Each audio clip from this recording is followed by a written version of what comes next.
شفاء لروحي وحبل المتين ورحمة قلبي وحصن الحصين. شفاء لروحي وحبل المتين ورحمة قلبي وحصن الحصين.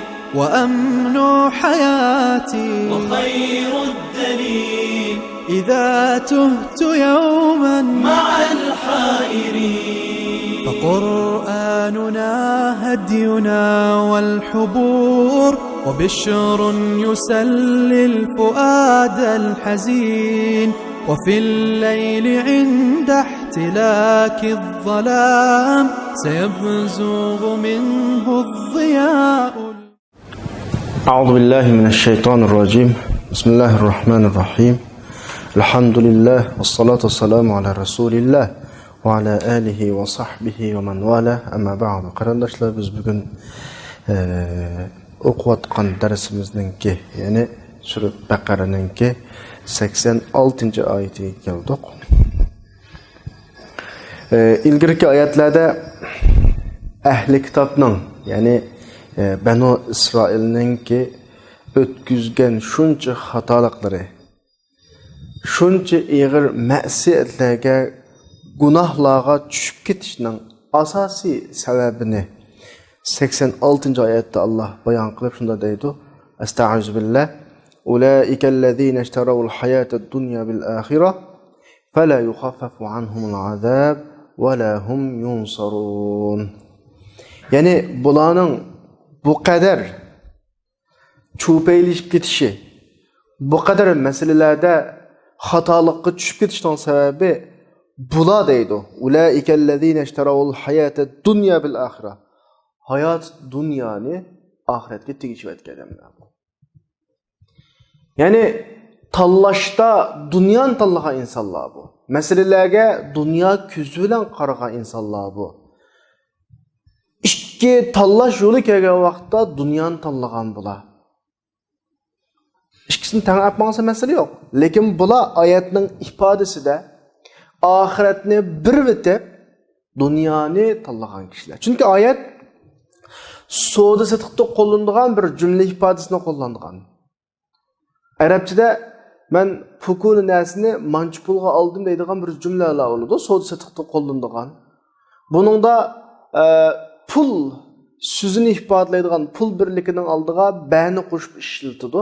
Yani başqalarga bir vetibini qo'ldan chiqirib etib, qoladigan malning oldiga hech qanday qo'shimcha qo'sha olmaydi. Oyatda savdo satiqdagi elim, berim, pilisi ham qo'llanilgan. Ulaikallazina ishtarawul hayatad ishtara degani setib oldi degan ma'noda. Al hayatad dunya setib olgan mal o'rnida ifodalangan bu o'rinda bil axirah oxirat bir vetgan pul o'rnida ifodalangan. Ya'ni ahli kitobninki shuncha o'tkazgan xatoliklarining ochqushliq sababi mana bu. Bularning boshdan oxir tutib mangan mezoni, tutib mangan yo'l prinsipi bu. Ya'ni dunyoni tanlash, oxiratdan yuz o'rish, oxiratni birish. Munda o'g'achqa nurg'un masalalar chiqqan. Bularning o'tkazgan xatoligi insoniy ojizlik tufaylidan o'tkazgan xatolik emas. Bularning xatoligi yüz birdigan mas'ulat, yüz birdigan sahvallik xatolik emas. Yoki mandalan yüz birib sağan bir qitimlik xatolik emas. Negizlik yildizi mayada bularning tigicha taqiyani, suning beshilay degan gap. Munda bo'lgandan bularning xatoligi kechiriladigan xatolik emas. Afv qilinadigan xatolik emas. Cho'ngashqa buning oqibatda erishadigan jazosi fala yukhaffafu anhumul azab. Bulardan azab yengilletilmaydi. Va la hum yunsarun. Demek bulardan hech qanday bir qutuluş ümidi kutilmesin bulardan. Bular qutulumuz degan xiyolni qilsa akamizni yoki boshqalar bularni bo'lma Allohning bandasi bo'lganligidan, bo'lma Banu Isroiljiq payg'ambar kelgan odamlar bo'lganligidan Alloh bularga rahim qilib qolar degan umidi bo'lmasin bulardan. Shunga qo'llanilgan eng oxirgi ifodada fala yukhaffaf yengilletilmaydi, hatta azapdan qutulish emas, yengilletilmaydi. Valahum yunsarunki boshqalar tarafidan bularga yordam berilmaydi. Yani Allah subhanahu va taala Mağ kişilerninki bunçola ziyan tatip ketişinin, ezip ketişinin sebebini bayan kıldı. Çünkü bula hayat dünyanı ahiret bedelige setip bakın. Yani hayat dünyanı tallagan insanlar. Ahiretini hayat dünya bedelige setip etken. Ahiretni bula özünün hevesi, dünyadaki nüfuzdur için pulunun ornunda birvetken bula. Bula fakat dünyaya mı karagan? İnsanın dünyaya karışı aslında.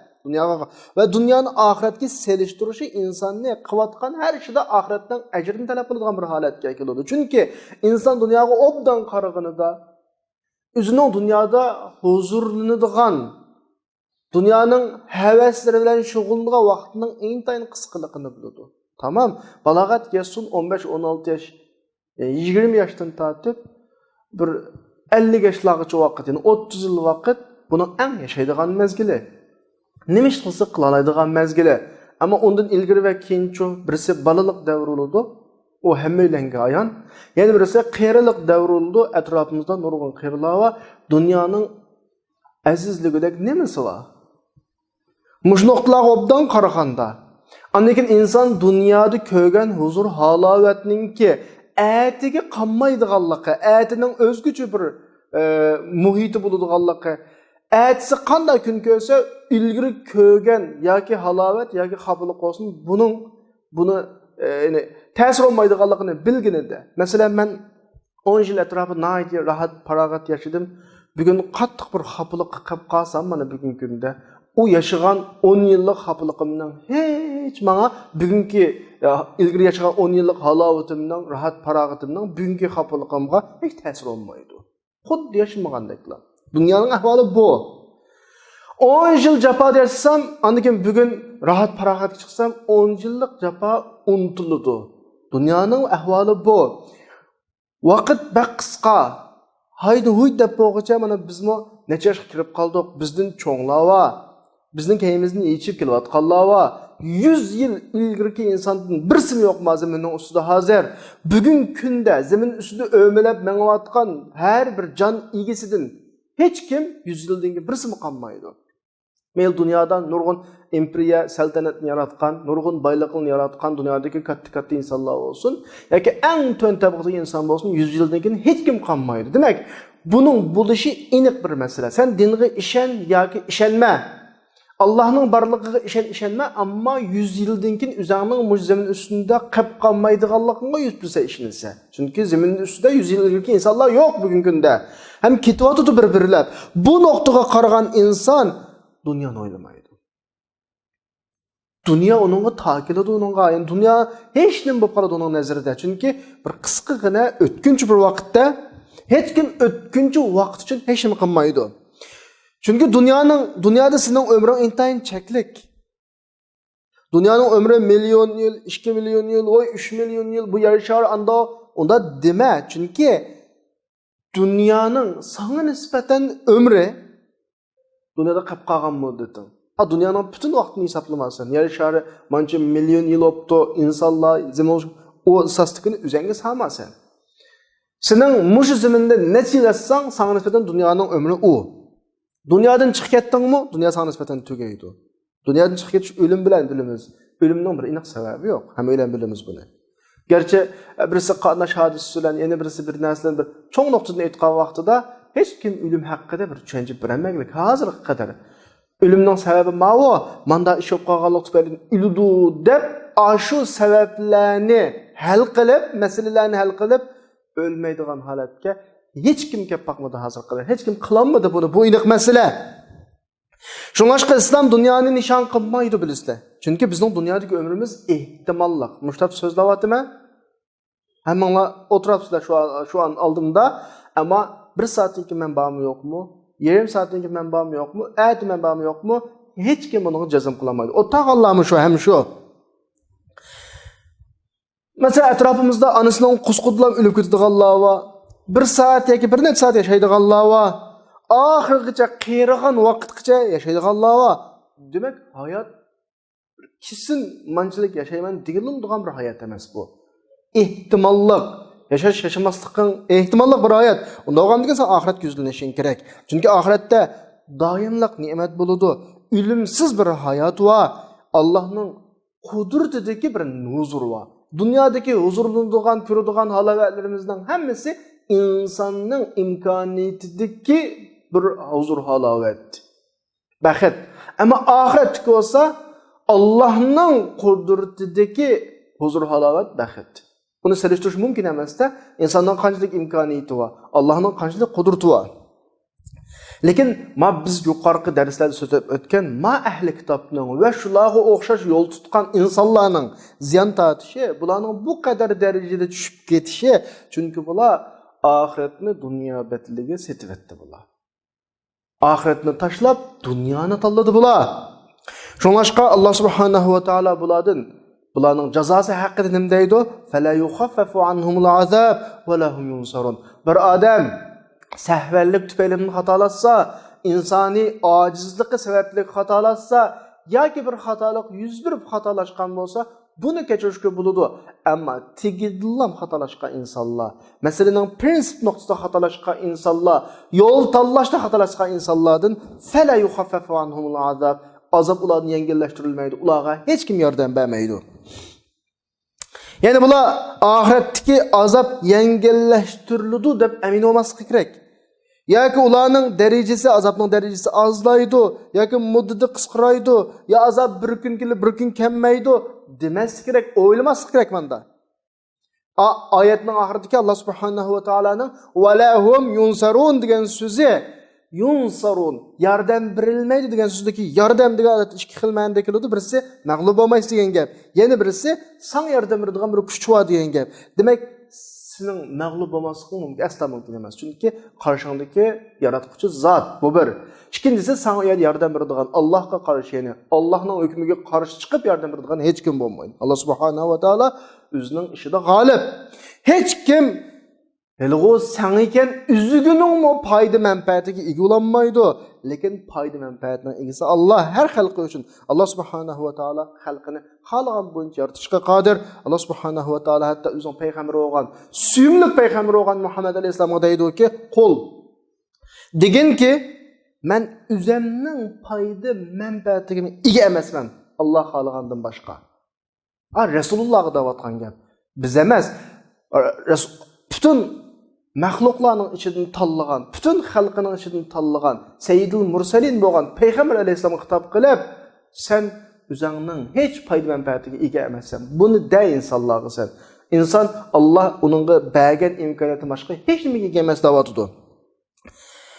Birovning bu do'zax kirgan, azoblanayotgan kishilarga yordam berish masalasiga kelsak, tabiiyki Allohdan birovni kim qutqiza olsin, hech kim qutqiza olmaydi. Qur'oni Karimda Allah subhanahu va taolo sura Hudning 30-oyatida Nuh alayhisalom haqida deydi. Nuh alayhisalomning tilidan: "Va ya qavmi may yansurni minalloh." Qavmim, Allohdan meni kim qutqizadi deydi. Kim menga yordam beradi bu masalada? Demak, hech kim yordam bermaydi demakchi. Allah subhanahu va taolo bu yerda fala yukhaffafu anhumul azab. Ulardan azab yengillatilmaydi deydi. Yani bu yerga iboratga qarag'an vaqtlar daha bu bulduğu iş emas. Kelgüsü buludu inşallah. Yani kelgüsü buludu. Allah subhanahu wa ta'ala bununda فَلَا يُخَفَّفُ عَنْهُمُ الْعَذَابِ deb kelgüsü hukmni ifade edilen pillen ifadeli avatıdı. Bizning aqidimizda kainatdagi bütün hadise, hatta cennet, dozaq, kelgüsü yüz beradigan bütün işler Allah'ning nazarida putib bulaqliq. Hüküm qilinib bulaqliq. Bulardan azap yengillatilmaydi degani buning hukmi chiqib bulaqliq.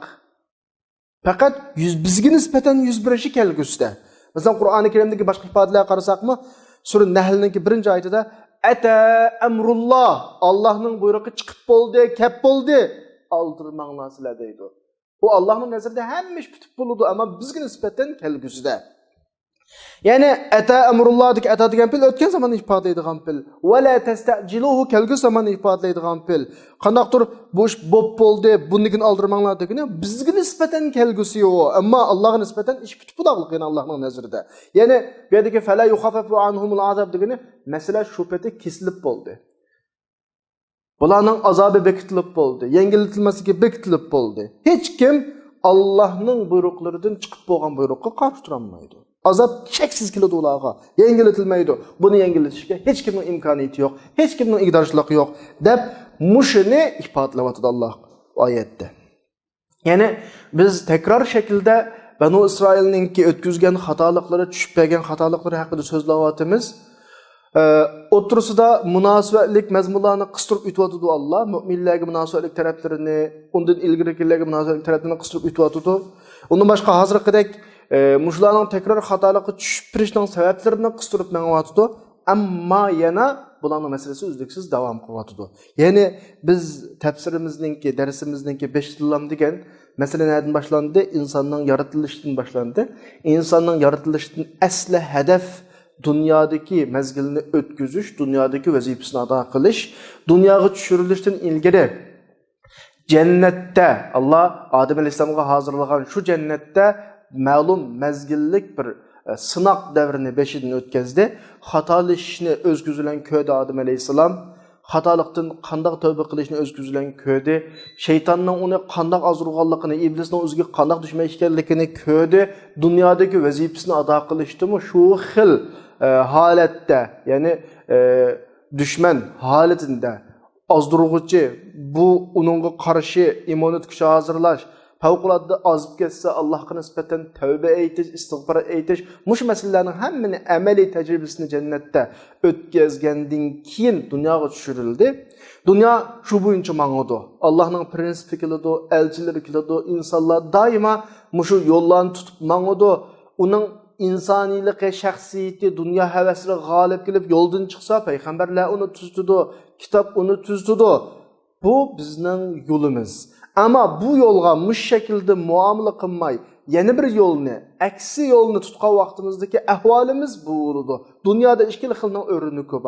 Alloh hozir qadar bizga, shu yerda ta hozir qadar aksi yolni tutganlarningki örneklerini bizga qanday deb beryapti. Banu Isroil buning tipik bir misali. Bular necha yuz yil Fir'avnning ostida zulm tortdi. Zulm tortgan insonlar asli zulmdan qutulgandan keyin shukr qilish kerak. Ammo bo'lmadi. Bularga eng ulug' payg'ambarlardan birisi avatli uluz va azmi bo'lgan payg'ambarlarning kitob tushirildi. Bular payg'ambarlarga ashta muomalarni qildi, bular kitobga ashta muomala qildi. Payg'ambarlar olib kelgan yo'lni mushxil shaklda qarshiladi bular. Yuqorida so'zlaganlarimizning hammasi bulardan yuz bergan nimaliklar, xatoliklar, salbiyatlar bizga da'vat qildi bizning masalamiz ayni mushlarning masalasi shu.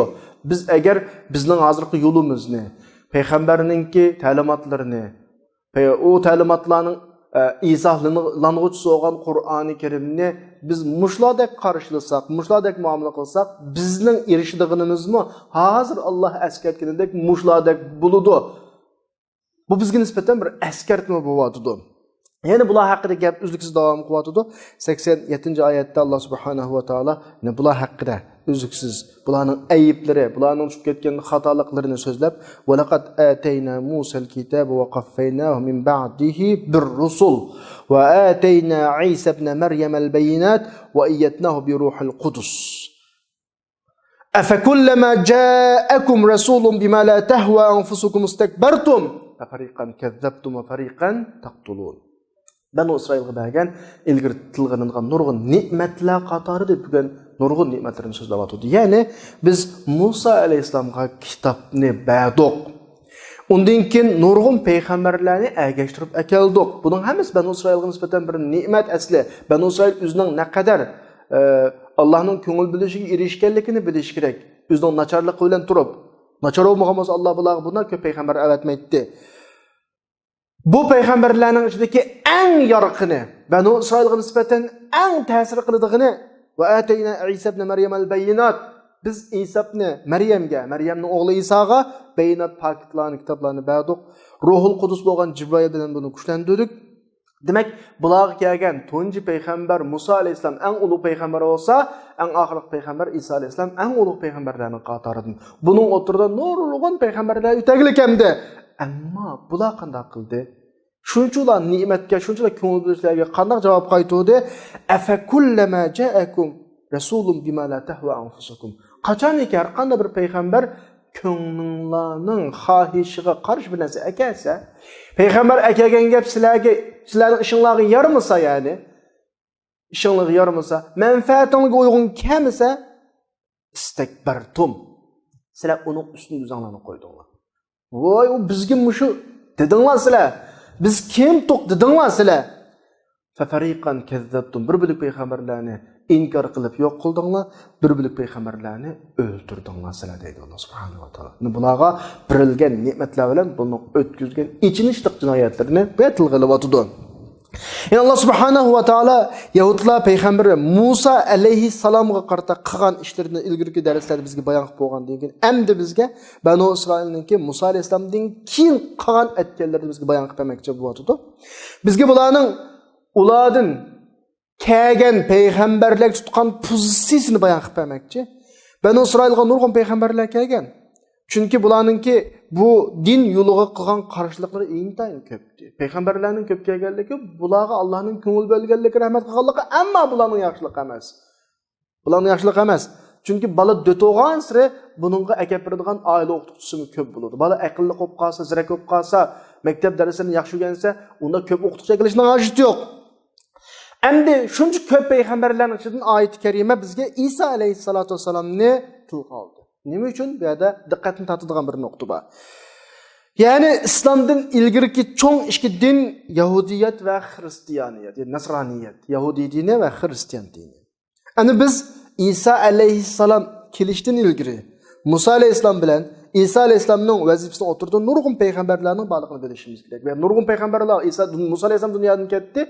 Oxirida Isa alayhissalom kelguncha Musa alayhissalom bilan ikkisining o'tirdi nurg'un payg'ambarlar bor. Masalan, Davud alayhissalom bor, Sulaymon alayhissalom bor, Zakariya alayhissalom bor, Yahya alayhissalom, undan boshqa payg'ambarlar bor. Har bir mezgilda Banu Isroil dindan yiroqlashadi. Qarshi ishlarni qilatdi, ma'siyat ko'payatdi. Alloh bir payg'ambarni avatib, ularning turmush mezonini ruslaydi. Hayot harakatining mezonini ruslaydi. Shunda o'zim yana özlerinin pasiqligi, gunoh ma'siyatiga qaytatdi. Yana Alloh yangidan payg'ambar avatdi. Nimishqa bularni o'tirishdagi xato ishlarni yo'qitib, xohishlarni jamiyatni yo'qitib, Allohning shariatini tatbiqlash. Lekin bu shunda o'simi shu payg'ambar shunda alam ketsa, yana ma'siyatlarni ko'proq qaytatdi. Bularning mijozi bu qadar yani. Bular uzluksiz payg'ambarga ehtiyojli qadamlar bu. Alloh subhanahu va taolo bu haqda deydi: "Va laqad atayna Musal kitab." Biz Musa alayhisalom kitob berdik deyapti. Bu gapni degan Alloh subhanahu va taolo. Bu yerdagi tilg'ilingan kitob degani Tavrat. Va qaffayna min ba'dihi bir-rusul. Biz Musadan keyin payg'ambarlarni oqa avatdik deyapti. Qafa degan fe'l bir narsaniki keng tillam yuz berganligini ifodalaydi. Alloh subhanahu va taolo bizga Banu Isroilning Musa alayhisalom tutgan pozitsiyasini maydondan ilgirki oyatlarda bayon qilib bergan. Allah'ның Resulü Muhammed Aleyhisselam'ın tutkan pozisiyasini hem bayan qilib bergan. Lekin bizga Musa Aleyhisselam'dan keyin İsa Aleyhisselam uchun bo'lgan oraliqdagi kelgan payg'ambarlarga qanday muomala qilganligini demagan hozirga qadar. Endi shuni demoqchi inshaalloh. Ya'ni bizning diqqatimizni Alloh subhanahu va taolo shu nuqtaga diqqat tortmoqchiki bu yerda Musa Aleyhisselam ketgandan keyin ishni Banu Isroilning o'ziga qo'yatmadi. Musa sizlarga bayon qilib berdi shariatinglarni, Tavrat oldinglardi ba Muş yol tutup menga demedi Allah bulaga. Peygamberler ketkendan keyin payg'ambar kelmedi ki. Bizning musulmonlarimiz, ulamolarimiz Allohning rahmati bilan Qur'on hadisga ta bugunga qadar amal qilib kelyapti. Ammo Banu Isroil unda davom etdi. Musa alayhisalom ketdi, uzluksiz payg'ambar avatdi. Tashlab qo'ymadi. Musa alayhisalom avatilgan kitobga amal qilganda tashlab qo'ymadi-da. Lekin Musa alayhisalom ketgandan keyin oq payg'ambarni ergashtirib keltirdi. Biz bu oyatdagi bir pilga alayt qaraylı. Va qaffayna degan pilni lug'atni aqtasak, aqidni ergashtirib keltirdik deb tarjima qildik ya hozir. Ya'ni qaffayna degan asli qafadan chiqarilgan. Qafa bir narsani keyin mush odat insonning gadini qafa deb qo'yamiz. Keynidan mangan bo'lsa, yoki bir narsaning keynini qafa deb qo'yadi. Qafatu falan degani men uning izg'i ergashtirman degan gap. Ya'ni mush iboratni keltirganligining o'zi Banu Isroilga avatilgan payg'ambarlarning naqadar ko'pligini, oqidan birisining keyinidan birisining kelganligini ifodalaydi bu yerda. Alloh subhanahu va taolo bizga shuni uqtamoqchi ekan, bizni shuningga qaratmoqchi ekan, Musa alayhisolamning vazifasi, risolati Musa alayhisolam va Tavratlar bo'ldi qilib qolmadi. Musa alayhisolam dunyodan ketdi, tugimidi. Allah subhanahu va taolo nurg'un payg'ambar va elchilarni avlaga vaznasiyat qilish, ularni askartish uchun avatdi. Endi biz bayatın deb o'tdik. Payg'ambarlarning ko'pligi Bani Isroilga bularning foizli bir guvohlik emas endi. Bular yaxshi odamlar, voy anda islam deganlik emas. Ammo bularning ziyniga bo'lgan guvohlik bu, bularning do'tligining ifodasi, isboti bu. Bular o'zlarini butun ummatlarning ichidagi payg'ambar eng ko'p ummat deb faxr qilishidi. Buni o'zining bir alohidagi hisoblaydi. Lekin bular bir nuqtani tushunmadi. Payg'ambarning ko'pligi, elchilarning ko'pligi degan gap shu ummatning fasodchiligining ko'pligining ifodasi u. Nimishqa? Chunki payg'ambar elchilar degan insoniyatni fasodchilikdan, kasaldan qutqizish. Uni baxtsizlik, shaqolatdan qutqizish uchun keldi u. Qachon payg'ambarlar, elchilar ko'p bo'ldi degan gap bu shuni ifodalaydi-ki, qavm odamlar shunda payg'ambar ketib bo'lguncha yo'ldan chiqdi. Bularga cho'qim yangi payg'ambar avatish kerak degan ifodalaydi. Xuddi bir odam tili doktorga qo'ysa, u odamning tan salomatining sog'lomligining ifodasi emas u.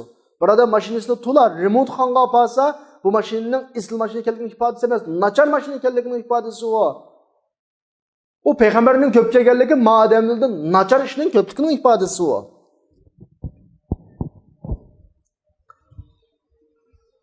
Xuddi bir kasal xatarli holat bo'lib qolsa, ahamiyatsiz nurg'un doktorlar ko'p bo'ladi. Allah subhanahu va taolo qiyomat kuni bularga nisbatan paketni kesish uchun ularni ma'lum mezgil g'ofillikda tashlab qo'ymadi. Payg'ambarlar ularga birsi-biridan keyindan yaqin mezgilda ma o'lsa av kelaverdi payg'ambarlar. Am biz masalan Yusha, Ashmuya, Sham'un, Davud, Sulaymon, Shuayb, Armiya, Hazqil, Ilyas, Ilyasa, Yunus, Zakariya, Yahya nurg'un rivoyatlarda kelgandek. Mush payg'ambarlarga shunda qarab chiqsak, Musa alayhisolamdan kelgan uzun bir karvonni ko'ralaymiz bu yerda. Payg'ambarlar karvoni. Hattoki payg'ambar yoki rasul bo'lmagan bir mazgulmi bo'lmadi Bani Isroilda. Biz misha kelgan vaqtda arabchadagi rasul, ya'ni elchi degan gap bilan nabiy degan gapning o'tirini farqlantirish to'g'ri keladi. Bu bunchalar jiq payg'ambar hammasi bir unda emas. Rasul elchi deganimiz yangi bir kitob, yangi bir shariatni olib kelib, shu millatga shu yangi da'vatni yetkazish vazifasidan kelsa rasul bo'ladi. Nabiy deganimiz yangi kitobi yo'q, yangi shariati yo'q, o'zidan ilgirki shariat, o'zidan ilgirki kitobni amaliy hayoti bilan ma ummatga ko'rsatib, yaxshilikqa buyurib, yomonlikdan to'sash. Shu shariat bo'yicha uchun kelgani nabiy bo'ladi. Rasul ne? Nabiy degan bo'ladi. Chunki nabiyning vazifasining hammasi rasuldir bor. Ammo nabiyni rasul degan bo'lmaydi. Chunki nabiy yangi shariatni, yangi kitobni u yetkazishga burilmagan. Biz buning farqi bor. Ammo nabiymi mursal Alloh tarafidan avatiladi. Rasulmi Alloh tarafidan avatiladi. Har ikkisi Alloh tarafidan avatilgan. Lekin nabiy yangi shariat ekanmaydi. Faqat o'zidan ilgirki rasulning yo'li bo'yicha avatiladi bas. Shunashqa biz ilgirki darslarimizda o'qigan bir oyat bor, sura Hajning 52-oyatda: "Va ma arsalna min qablika min rasulin va la nabiyyin." Biz sendan ilgari avatgan har payg'ambar, har elchi deb rasul, nabiyni ayrim-ayrim tilga oldi Alloh. Demak, nabiy ham Alloh tarafidan avatiladi. Ammo nabiyning vazifasi nima? O'zidan ilgirki rasulning olib kelgan yo'lini tatbiqlash uchun amaliy o'rnak sifatida avatiladi. Endi Qur'oni Karimda avatgan bütün payg'ambar elchilarning qismini hammani Alloh bizga hikoya qilib berdimi desa, yo'q. Ba'zilarining ismini tilga oldi, ba'zilarini tilga olmadi. Sura Niso'ning 164-oyatda bu haqda va rusulan, rubulik payg'ambarlar va qad qasasnahum alayka min qabl. Bundan ilgari biz sizga deb berdik. Va rusulan lam naqsushum alayk. Biz sizga deb bermagan payg'ambarlar bor. Va kallamallohu Musa taklima deb nurg'un payg'ambarlarningki biz ismini anglamagan Qur'onda tilga ilinmagan nurg'un payg'ambarlarning borligini tilga oldi. Demak bu yerda nurg'un elchilar, nurg'un payg'ambarlar Bani Isroilga avatildi, biz uni o'qimaymiz. Chunki Alloh subhanahu va taolo ular haqidagi xabarni bizga qissa qilib so'zlab bermadi. Ammo biz hozir ketayotgan oyat faqat Isa alayhisolamdan tilga oladi. Bir noktaga dikkat kılыңlar. Banu İsrail'e Musa aleyhisselam tunjulup öğretildi. Musa aleyhisselam'daki nurgun peygamberler geldi. Ahirisi İsa aleyhisselam ayette İsa aleyhisselam tilgilindi. Nimişka? Çünkü İsa aleyhisselam'ın peygamberin içindeki ergeçkisi en köp dep qarab İsa aleyhisselam tilgilindi. Allah subhanahu ve taala İsa aleyhisselam'ını paket beyinatla bilen özününki Allah'tan yetkizgüçülükünün rastlıqını ispat pakla bilen güçlendirdi. Şoňaşqa ma ayetinin özündeydi ve ateyna İsa ibn Meryem el beyinat biz İsa aleyhisselam'a nurgun pak möcüzelerini berdik ve ayyetnahu bi ruhil kudus. Onu Cibrail bilen güçlendirdik davatıda. İsa aleyhisselam Banu İsrailni kaplıvagan maddizcimlik ne? Yani ulanın maddivi qaraşlarını ret qilish üçün kelgen. Men bir nokta var. Biz ilk dersimizde dedik. İsa Banu İsrailning en zor kemçiligi bular meselelerge maddi köz bilen qaraydı. Meselelerni dünya köz bilen oylaydı bular. Davamlı mesele saçta. Hatta teya asmandan nima tushsa, menda salovat tushib, yemeklik tushsa, bu qana gap bu? To'xtab qoladimi bu? Bunun bir sebebi olmasa bu kunda anda asandan tushib qolish nerede ba? Yo'q biz yerdan terib yesak deb maddi mesele. Xalqning shunda butqa ibodat qilayotganini ko'ribliginde bizga bundan tiklab ibodat qiladigan bir ilohdan birini qilib berayotgan masalan. Bularning bütün ishlari, dunyo ishlari to'g'rida ibodat dinga bo'lgan qarashlarimi hatto maddi nuqtadan ifodalanadi. Buni masalalarga moddiy ko'z bilan qaraydi. Endi Isa alayhissalomning avatilishi boshdan oxirigacha dal Banu Isroilning mushahil idisiga qarshi shaklda avatilgan. Qanday shaklda avatilgan? Ya'ni Banu İsrail faqat o'zi ko'zilan ko'rgan, qo'li bilan anglagan, qo'li bilan tutalgan moddiy narsani lam e'tirof qiladigan bir holatga akab qo'ygan bir ahvol bor-ya.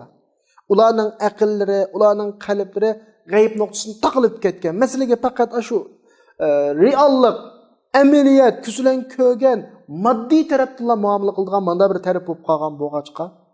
Biz bayat degandek ular Musa aleyhisselamga voy bizga Allah'ını ko'z tutib qo'y degandek. Osmondan tayya Allah meni salva kelsa, bular bu bir g'aybiy rizq ekan, bu nerdan keldiganligi aniq emas. Üzülüp qalanmaqı deb ensirab, yerga tirib yeydigan o'simliklarni talab qilgan masalan.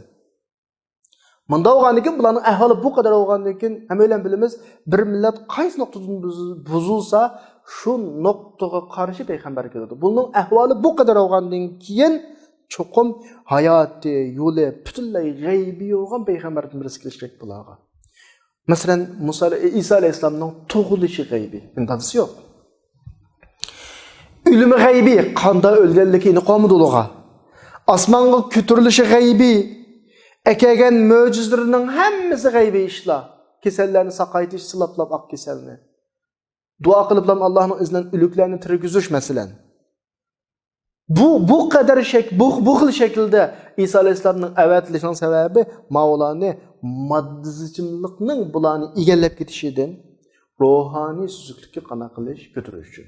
Odamda dunyoda nurg'un g'aybiy ishlar bor. O'zimizga ko'p qarasaqmi nurg'un g'aybiy ishlar bor masalan. İnsanning normal aqidasi g'aybiyat bilan saqlanib turadi. Hamma narsa moddaga bog'lanib qolgandan keyin ham masalaga butunlay moddiy ko'zdan qaragandan keyin inson dunyoda baxtsiz bo'lib qoladi.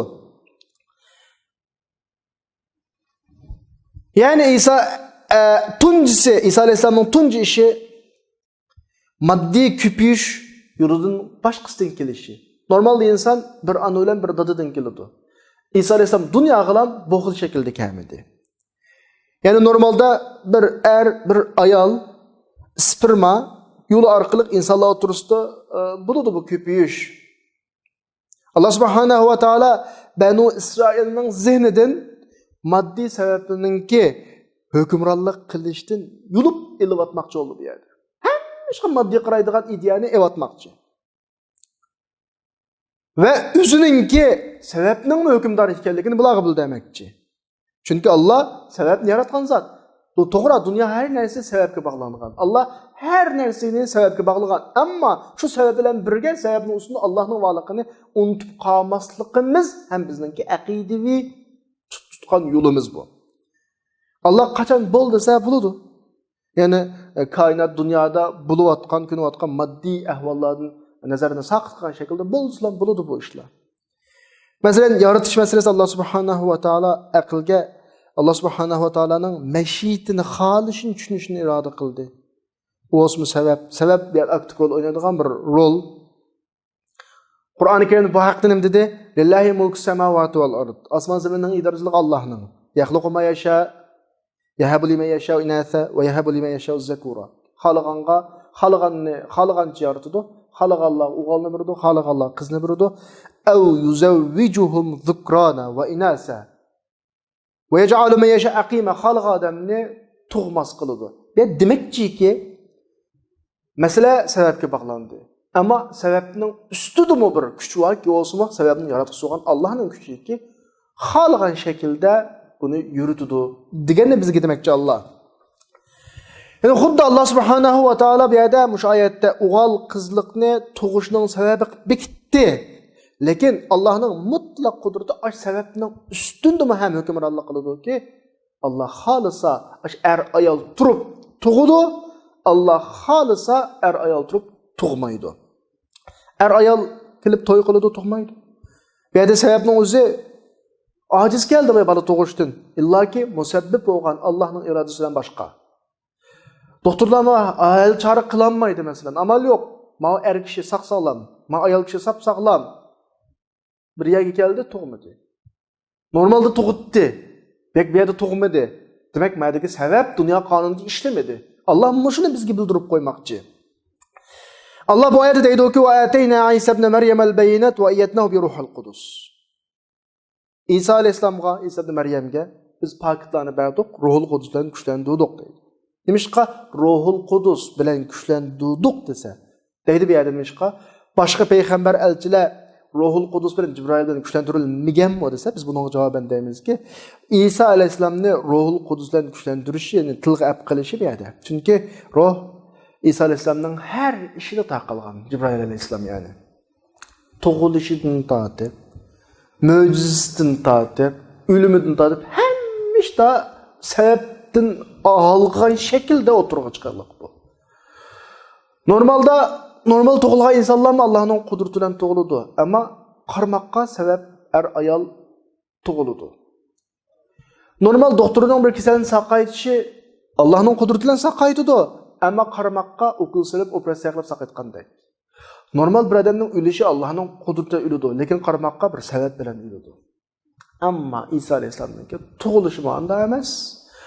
İsa aleyhisselam'ın belgen kesellerini sakaytış, Allah'ın izni bilen ölüklerini tirgizüş möcüzüdür mü? Normal haletten halkagan. Hatta ölümü mü hatta normal haletten halkagan. Ruhul Kudüs dediğimiz Cibrail aleyhisselam bu yerde. İsa aleyhisselam'dan kat'i ayrılmaydı. İsa aleyhisselam normal kişiler adetlengen şekilde insanların tabiiti şekilde gelmedi. Başka şekilde geldi o. Bu İsa aleyhisselam davamlıq hücumu duçar kıldı başkalar tarafından. Şoňaşka Cibrail aleyhisselam yani vahiy davamlıq İsa aleyhisselam bilen birliğinde ayrılmaydı. Mişqa a kişiler davamlıq hücum kılgandan keyin kişilerin anından red kılıp qaytırış da özünün heybetini saklaş üçün. Hem de Kur'an-ı Kerim İsa aleyhisselam'ın asmanga kütürülgenlikini tilgaga vaqtida ölümala okşamagan köz qarashlar da boldu. Tirik kütürüldü mü? Yoki ölüp andan keyin kütürüldü. Biz deymiz ki onun tirik kütürülgenligi yoki ölgenlikini bilsek maqul. Bizning yolumuzda nima özgüreydi? Hiç nima özgürmeydi. Hemmesi aynı şekilde bulu diyen okşaş.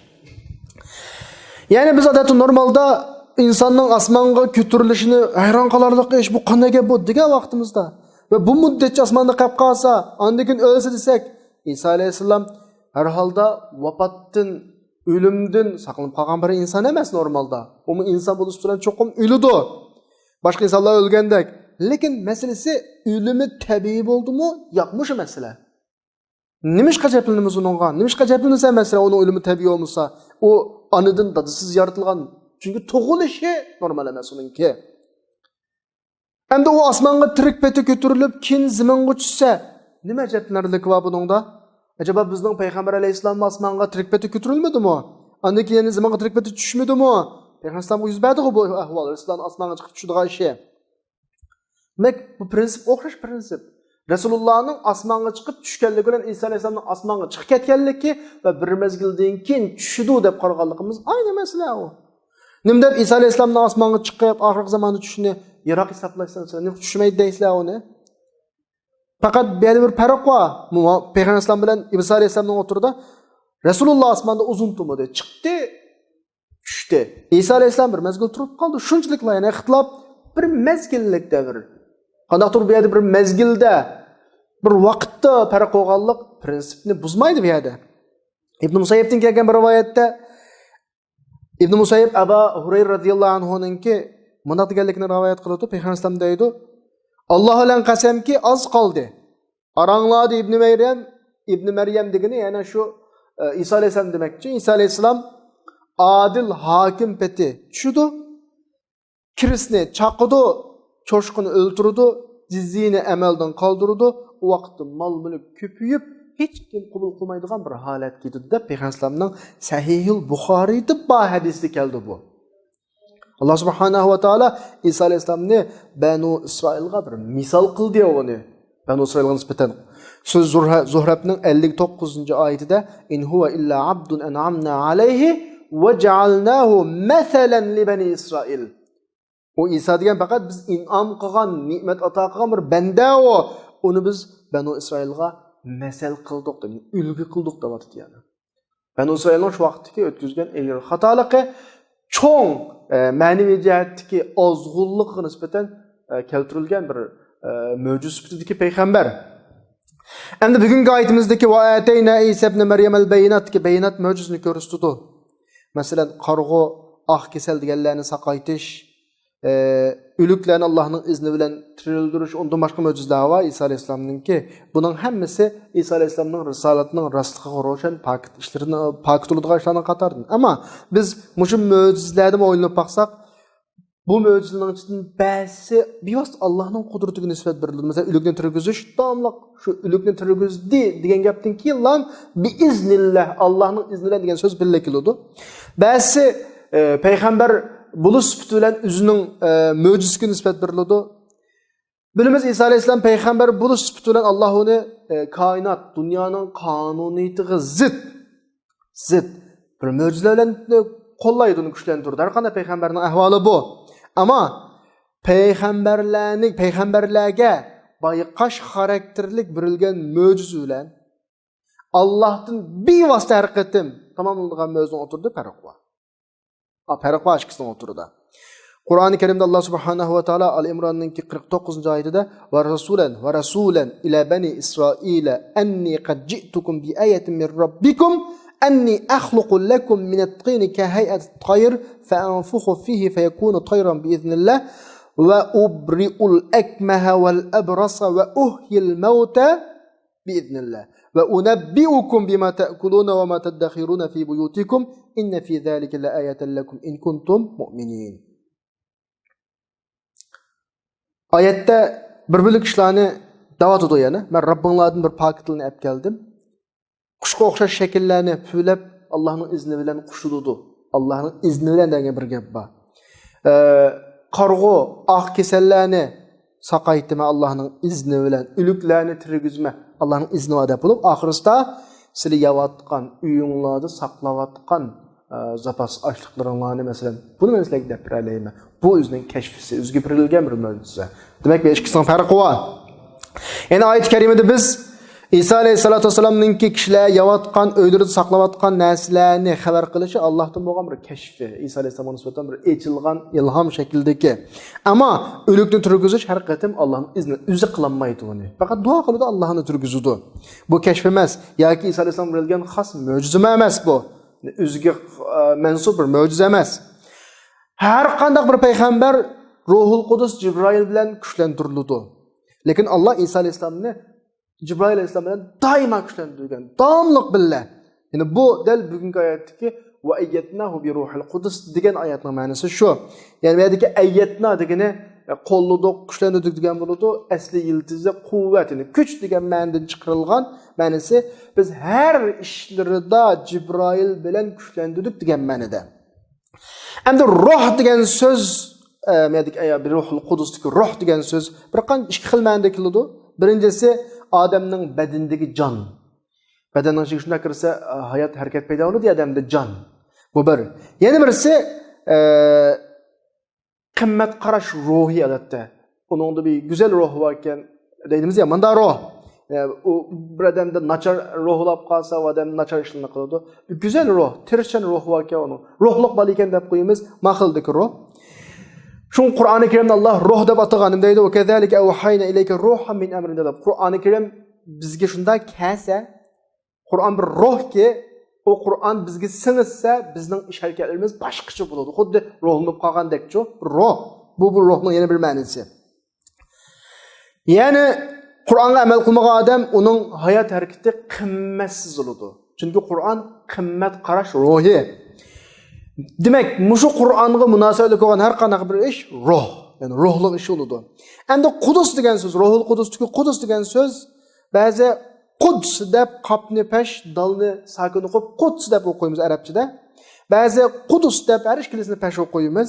Har holda ikkilisi to'g'ri, ikkilisi asli ayib bo'ladigan har qanday bir xato ishlardan pok bo'lgan narsani Qudus deymiz yani. Ya'ni Qudus har qanday ayib nuqsondan pok degan ma'noda. Ya'ni Ruhul Qudus ikkisi birlashib poklik ruhi degani Jibril alayhisolamni ko'rsatdi. Undan keyingi oyatga qaraylik yana.